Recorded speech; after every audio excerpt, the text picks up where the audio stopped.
কালিম্পং থেকে মাত্র 27 কিলোমিটার দূরে 5500 ফুট উচ্চতায় আমরা আছি এখন একটা বিউটিফুল ভিলেজে, যার নাম হচ্ছে চারখোল। চলো পালিয়ে যাই শহরের কোলাহল ছেড়ে, চলো হারিয়ে যাই সবুজে ঘেরা ওই পাহাড়ে। এই গ্রামের আরও একটা বৈশিষ্ট্য হলো এখানে ন্যাচারাল বিউটি তো রয়েছে, তার সাথে আমাদের সকলের প্রিয় কাঞ্চনজঙ্ঘার দুর্দান্ত ভিউ পাওয়া যায় ক্লিয়ার ডেতে। বাট বছরের বাকিবাদ সময় কিন্তু এইরকম ভিউ পাবেন আপনারা, যেমনটা আমরা আজকে পাচ্ছি, একটু ক্লাউডি একটু ফগি।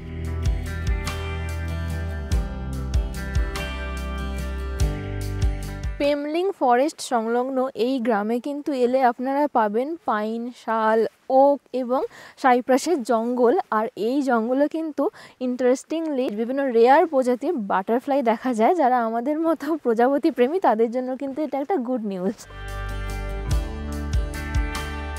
চলো পালিয়ে যাই শহরের কোলাহল ছেড়ে।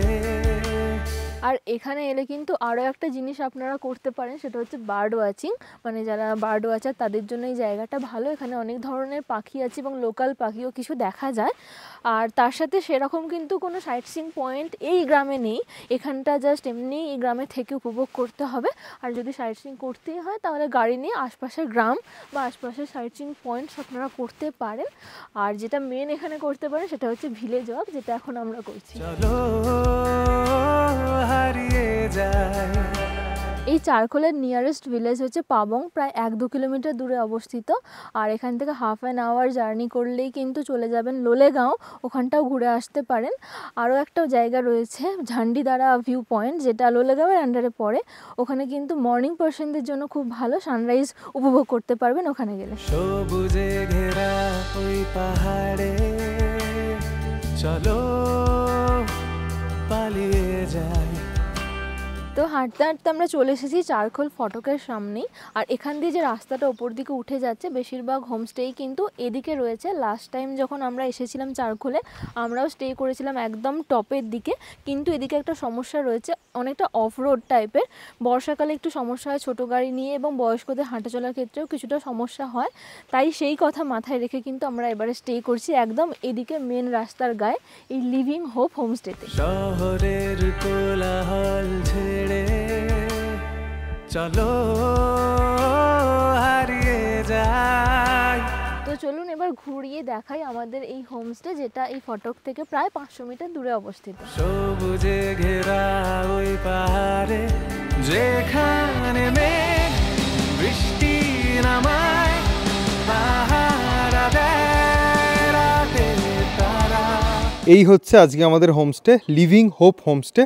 হোমস্টের বাইরে কিন্তু গাড়ি পার্ক করার ব্যবস্থা আছে, যেরকমভাবে এখানে গাড়িগুলো পার্ক করা আছে। এবং একদম রাস্তার ওপরেই যেহেতু এখানে একটা ছোট্ট মেন গেট আছে, মেন গেট দিয়ে কিছুটা সিঁড়ি আছে। একটু নেমে এসেই কিন্তু আরও কিছুটা সিঁড়ি আছে ওপরে যাওয়ার জন্য। এই ফ্লোরে টোটাল 4খানা রুম আছে, 2টো এদিকে চলে গেল এবং 2টো এদিকে চলে গেল। আমরা আগে আমাদের রুমটা দেখাবো, যেটা এখান দিয়ে যেতে হয়, একদম রোড সাইড ভিউ রুম। তো এটাই হচ্ছে আমাদের রুম, 4 নম্বর রুম। রুমের বাইরে ঠিক এরকম যেরকম বললাম রোড সাইড ভিউ আছে এবং একটা ছোট্ট ব্যালকনি টাইপ আছে। রুমটা একবার দেখিয়ে দিই। এখানে ট্রিপল বেড আছে, একটা বড় ডাবল বেড আছে, কিন্তু এখানে 3 জন কিন্তু আরামে শুতে পারেন। তার সাথে এখানে একটা সিঙ্গেল, অর্থাৎ 4 জন কিন্তু খুব আরামসে অ্যাকোমোডেট হয়ে যাবে। তার সাথে রুমের সাইজ কিন্তু ঠিকঠাক, পরিষ্কার পরিচ্ছন্ন বলা যেতে পারে। এবং এর সাথে আছে অ্যাটাচড ওয়াশরুম, ওয়েস্টার্ন টয়লেট আছে এবং বেশ পরিষ্কার পরিচ্ছন্ন সমস্ত রকম অ্যামিনিটিস কিন্তু এই ওয়াশরুমে আছে। রুমের মধ্যে 2টো উইন্ডো আছে, একটা উইন্ডো থেকে রোড সাইড ভিউ আর একটা উইন্ডো থেকে পার্শিয়াল রোড সাইড ভিউ। তার সাথে কিছু বাড়িঘর দেখতে পাওয়া যাবে।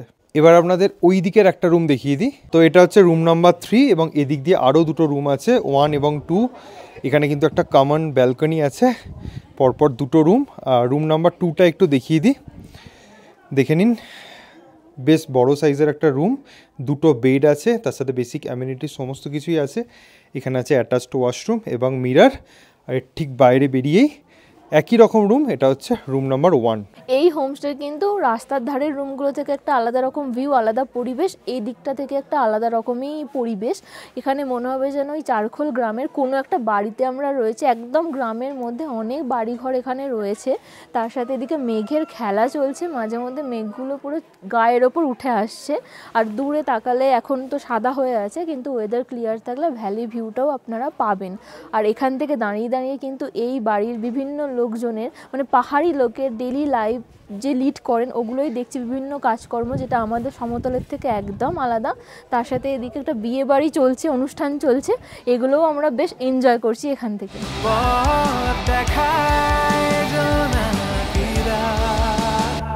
কোথায় থাকবেন সেটা তো দেখিয়ে দিলাম, এবার চলুন দুপুরের লাঞ্চটা করতে যাই নিচের দিকে। তো এটা হচ্ছে ডাইনিং এরিয়া, আর বাইরেটা কিন্তু খুব সুন্দর ফুলের গাছ ফাছ দিয়ে ডেকোরেট করা আছে। চলো পালিয়ে যাই শহরের কোলাহল ছেড়ে। ঠিক আছে, থ্যাংক ইউ। अभी तो पानी नहीं चाहिए। আজকে বেশ লাঞ্চে অনেক কিছুই রয়েছে। ভাতের সাথে রয়েছে রাই শাক, যেটা থাকবে পাহাড়ে, আলু ভাজা আমার ফেভারিট, স্কোয়াশ, আর তার সাথে তিতেবি, আমি পছন্দ করি না অতটা, জানি না কেমন হয়েছে এখানে। তার সাথে এখানে রয়েছে হচ্ছে ডিম, আর এখানে হচ্ছে ডাল, স্যালাড আছে, আর পাঁপড় রয়েছে। চলো হারিয়ে যাই। লাঞ্চে তো দেখতেই পেলেন অনেক রকমের বেশ পদ ছিল, তিতেবিটা বাদ দিয়ে বাকি সব কিন্তু বেশ ভালোই ছিল। দারুণ একটা জমিয়ে লাঞ্চ করলাম কিন্তু। সবুজে ঘেরা ওই পাহাড়ে, ওপর থেকে কয়েকটা বাড়ি নিয়ে যে ছোট্ট গ্রামটা দেখা যাচ্ছিল, সেটাই এখন লাঞ্চের পরে এই বাড়ি ওই বাড়ি করে এক্সপ্লোর করছি আমরা। হেভি মজা লাগছে।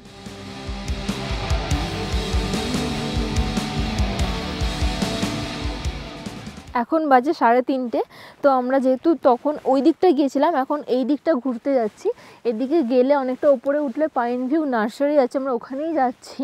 তবে একটা কথা বলে রাখি, আমরা অনেকটাই তো গ্রামটা ঘুরে দেখলাম, এটা যেহেতু একদমই গ্রাম, মানে রুরাল এরিয়া, তো এখানে কিন্তু দোকানপাট কিছুই আমাদের চোখে পড়ছে না। তাই আপনারা এলে কিন্তু প্রয়োজনীয় জিনিসপত্র ক্যারি করবেন, বিশেষ করে ওষুধপত্র যা প্রয়োজন হবে।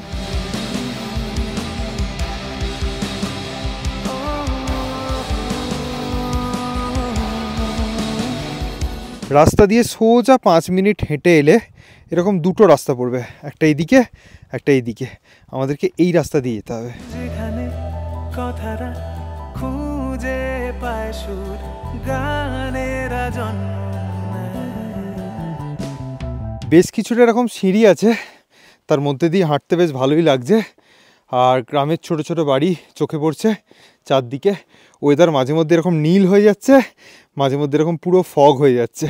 অদ্ভুত প্রকৃতির খেলা চলছে। সেখানে নিয়ে চল তোর লেখা কবিতা, যাচ্ছে ভরা খাতা। এই গ্রামে কিন্তু অনেক কিছু চাষ হয়, আলু, কার্ডেমম, ওদিকে ডাল্লে, খোরসানি, আদা চাষ হয়েছে। এই সমস্ত কিছু কিন্তু এখানে এলে দেখতে পাওয়া যাবে।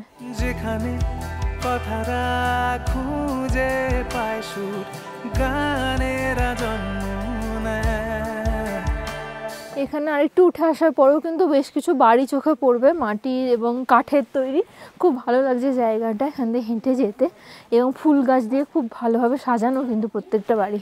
সেখানে নিয়ে চল তোর লেখা कविता। इसका जो फ्रूट होता है हाँ इसमें फूल निकल जाएगा, अच्छा तो ये अगले साल इसको ऐसे काट के ऐसे ये हो जाता है, ओके और ये निकल जाएगा। फिर इसके साथ ये अगले वाले ये जो क्या बोलता है इसका पॉट, ये फिर दूसरा साल के लिए। আচ্ছা আচ্ছা, এখানে মেনলি যেটা চোখে পড়লো সেটা হচ্ছে কার্ডেমম, এবং দাদার মুখে যেটা শুনলাম এখানে কিন্তু ভালো মানের কার্ডেমম চাষ হয়। যাচ্ছে ভরা খাতায়, যেখানে রোজ সাক্ষী থাকে ভালোবাসার প্রাচীন পাহাড়। 20-25 মিনিট হেঁটে আসার পর আমরা চলে এলাম পাইন ভিউ নার্সারিতে। তো প্রচুর পাইন গাছ এখানে চোখে পড়বে, ছোট লেপচা জগৎ বলা যেতে পারে এটাকে। যেখানে রোজ গল্প বলে কিছু পাওয়ার কিছু হারাবার।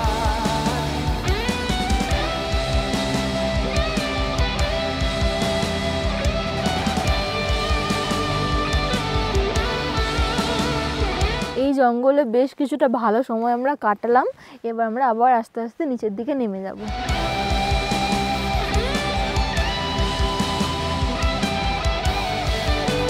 जंगल में रोज जाते हो?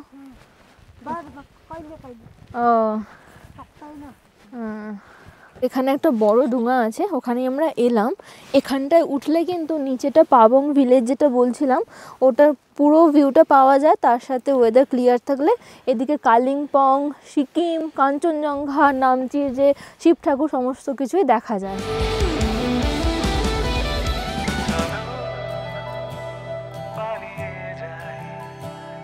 এই যে ওপরে একটা পয়েন্ট আছে, এটা নাকি দারুণ একটা সানরাইজ পয়েন্ট। দার্জিলিংয়ের টাইগার হিলের থেকেও নাকি ভালো এখান থেকে দেখতে পাওয়া যায়। পুরো গোল হয়ে সূর্যটা একদম ডুবছে, দারুণ লাগছে আজকে সানসেটটা।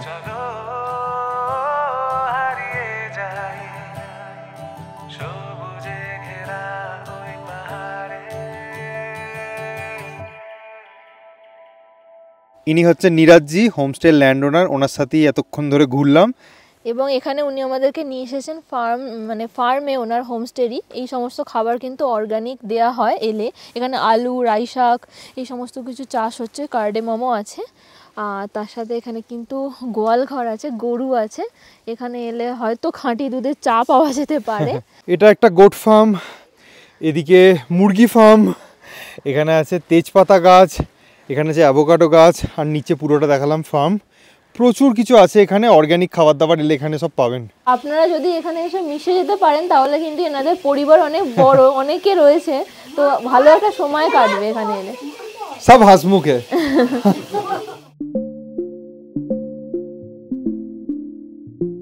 तिम्रो नाम के हो? रियांश। तिम्रो? दृष्टि। तपाईको? क्या था? अच्छा, এখানে কিন্তু ছোট ছোট মেম্বার এই বাড়ির। और कौन से क्लास में हो आप लोग? 3 Class 6। बाप रे, देखने में तो नहीं लगता। सीनियर हो आप? सीनियर। और आप? 3। दोनों सेम सेम।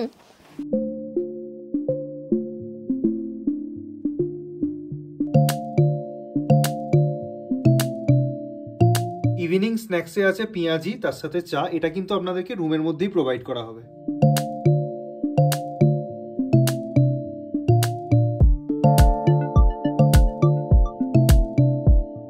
যারা বাজেটের মধ্যে শিলিগুড়ি থেকে চারখোল আসতে চান তাদের উদ্দেশ্যে বলি, শিলিগুড়ির দুটো জায়গা থেকে এখানে আসা শেয়ার গাড়ি পাওয়া যায়। একটা হচ্ছে 2 মাইল চেকপোস্ট বা 2nd মাইল চেকপোস্ট, আর একটা হচ্ছে শালুগাড়া চেকপোস্ট। এনজেপি বা শিলিগুড়ি জংশন থেকে আপনাদেরকে সোজা চলে আসতে হবে 2 মাইল চেকপোস্টে। সেখানে সকাল 8টা থেকে 8:30টার মধ্যে 2 থেকে 3টে শেয়ার গাড়ি ছাড়ে, যার ভাড়া নেয় জনপ্রতি 250 টাকা এবং সময় লাগে 3 ঘন্টা। দুপুর 1:30টার পরে শালুগাড়া মোড় থেকে 2 থেকে 3টে শেয়ার গাড়ি ছাড়ে, একই রকম ভাড়া নেয় এবং একই রকম সময় লাগে। কালিম্পং থেকে যারা এখানে আসতে চান, দুপুর 1:30টার পরে কিন্তু 3-4টে শেয়ার গাড়ি আছে, যার ভাড়া নেয় জনপ্রতি 200 টাকা এবং সময় লাগায় প্রায় 2 ঘন্টা। এখান থেকে যখন আপনারা শিলিগুড়ি যাবেন তখন সকাল 6টা থেকে 7:30-8টার মধ্যে 4-5টা শেয়ার গাড়ি আছে। যেহেতু প্যাসেঞ্জার ভর্তি হলেই ছাড়ে, তাই টাইমিংয়ের কিন্তু এক্স্যাক্ট ঠিক নেই। সকালের পরে আবার শেয়ার গাড়ি যেটা আছে সেটা হচ্ছে দুপুর 2:30-3টের পরে আরও 2 থেকে 3টে শেয়ার গাড়ি আছে। এইভাবে কিন্তু খুব কম খরচে শিলিগুড়ি থেকে বা কালিম্পং থেকে এখানে চলে আসতে পারেন এবং এখান থেকে আবার শিলিগুড়ি রওনা দিতে পারেন। হোমস্টে ওনারের নাম্বার নিচে ডিসক্রিপশন বক্সে দেওয়া থাকবে, আপনারা চাইলে আপনাদের সিট বুক করে রাখতে পারেন। জানুয়ারি মাসে 3rd উইকে দাঁড়িয়ে চারখোলে কিন্তু প্রচণ্ড ঠান্ডা। এখানে যদি আপনারা আসেন মোটা জ্যাকেট বা সোয়েটার অবশ্যই ক্যারি করবেন। তার সাথে আরেকটা কথা বলে রাখি, এখানে কিন্তু মোবাইল নেটওয়ার্ক রুমের মধ্যে বেশ উইক, ইন্টারনেট কিন্তু খুব একটা বেশি চলছে না, আর এখানে কিন্তু ওয়াইফাইয়ের ফেসিলিটিও অ্যাভেলেবেল নেই। এই দুটো অবশ্যই মাথায় রাখবেন, যাদের ইন্টারনেটে কাজ তাদের জন্য স্পেশালি বলা। ডিনারের ডাক পড়েছে, ইচ্ছা করছে না রুম থেকে বেরিয়ে কোথাও ডিনার করতে যাই, কিন্তু আমরা রুমে ডিনার করা আবার পছন্দ করি না, তাই যাচ্ছি নিচে ডাইনিংয়ে, দেখি ডিনারে কি কি আছে। এই মেয়েটার আজকে ধরেছে বুড়ো শীত, সোজা হয়ে দাঁড়াতেও পারছে না, এত ঠান্ডা লাগছে। রুমের মধ্যে জড়সড় হয়ে বসছিল। ক্যাসারোলে গরম রুটি, তার সাথে ফুলকপি আলুর তরকারি, ক্রিস্পি করলা ভাজা, তার সাথে এটা হচ্ছে বিনসের একটা সবজি, আর আমার ফেভারিট চিকেন কারি, তার সাথে স্যালাড। রুম থেকে সিঁড়ি দিয়ে এই ঠান্ডায় আসতে একটু কষ্ট, কিন্তু এখানে যদি আপনারা ঢুকে যান, এই জায়গাটা কিন্তু বেশ ওয়ার্ম। আপনারা কিন্তু চাইলে সন্ধ্যেবেলা এখানে বসে বসেও কিন্তু আড্ডা গল্প করতে পারেন। তার সাথে আপনাদের সুবিধার জন্য কিন্তু এখানে টিভিও রাখা আছে। আর এখানের যা ডিনারের টেস্ট দারুণ, লাঞ্চের থেকেও কিন্তু ডিনার অনেক বেশি ভালো। তো এইটুকুনি ঠান্ডায় কষ্ট করাই যায় এরকম টেস্টি খাবার খাওয়ার জন্য। আর যাদের পায়ের সমস্যা আছে, মানে স্পেশালি সিনিয়র সিটিজেন যারা, তাদেরকে কিন্তু রাত্রিবেলা রুম সার্ভিস দেওয়া হয়ে থাকে।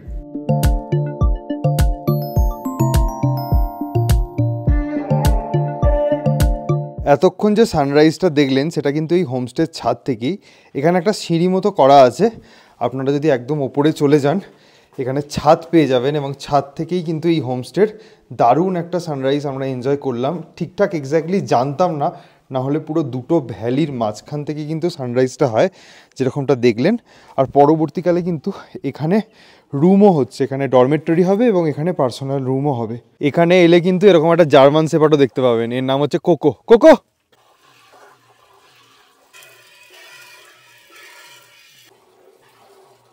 সবই তো হলো, এবার আসি থাকা এবং খাওয়ার খরচায়। যদি আপনারা একটা রুমে দুজন স্টে করেন তাহলে খরচা পড়বে per day per head 1500 rupees করে, এবং যদি 3 জন স্টে করেন তাহলে পড়বে 1300 রুপিস করে। ডেসক্রিপশানে এই হোমস্টে ওনার প্রীতম পালবাবু এবং রীতা দাস আন্টির নাম্বার দেওয়া থাকবে, আপনারা চাইলে কিন্তু কল করে বুক করতে পারেন। এখানে আমাদের থাকা খাওয়ার এক্সপিরিয়েন্স দুর্দান্ত, কোথাও কোনো প্রবলেম হয়নি, এবং এখানে কিন্তু একটা হোমলি ফিলিং আছে। তার সাথে যদি গ্রামবাসীদের সাথে মিশে যেতে পারেন তাহলে তো একটা বা দুটো দিন দারুণ কাটবে। তো এখান থেকে এখন আমরা ব্রেকফাস্ট করব।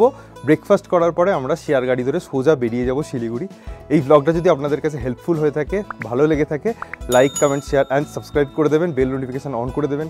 সকলে খুব ভালো থাকবেন, সুস্থ থাকবেন, আর এভাবেই দেখতে থাকুন সায়াল স্টোরিজ।